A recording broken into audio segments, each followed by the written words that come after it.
pas. Imra est nominé 6 fois, mais c'est parce que j'ai fait mon travail. C'est parce que j'ai imposé Imra.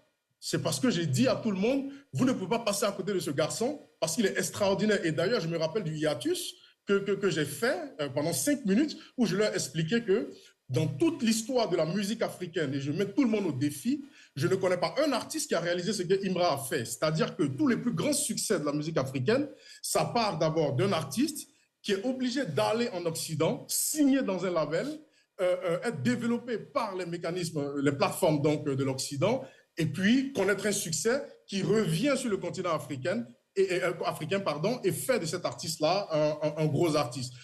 Vous parlez de Wizkid, c'est exactement pareil. Quand il fait ses albums ici, entre nous, on écoute, c'est pas mal, mais il faut qu'il aille d'abord à Sony US et pour qu'il devienne une superstar internationale, qu'il fasse le feat avec Drake pour devenir une star mondiale. C'est pareil pour Burna Boy, c'est pareil pour Davido, c'est pareil pour Alpha Blondy, c'est pareil pour tout le monde. Et c'est parce que Koffi Olomide n'a pas bénéficié de ce système-là que celui qu'on peut considérer comme l'un des plus grands artistes africains n'a pas un rayonnement international. Mais Imra, lui, il fait ses albums ici, ses chansons en Afrique. Il fait ses clips en Afrique.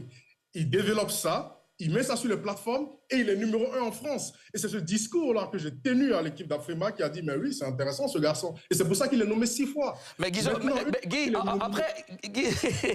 tu as vraiment beaucoup de choses à dire. Hein. Tu as vraiment beaucoup de choses à dire.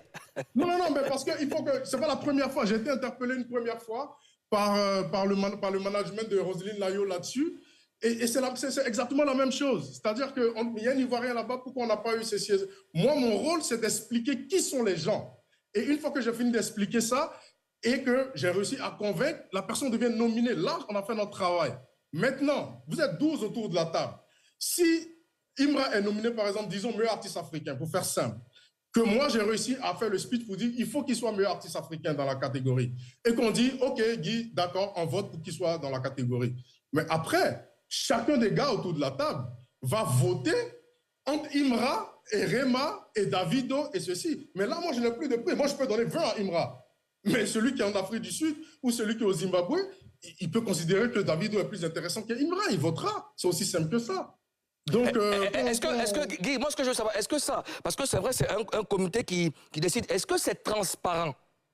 Mais c'est hyper transparent, en fait. Non, je peux me porter garant là-dessus. C'est hyper transparent, les Afrima. Ça fait des années quand même que je travaille avec eux sur ça. Il y a beaucoup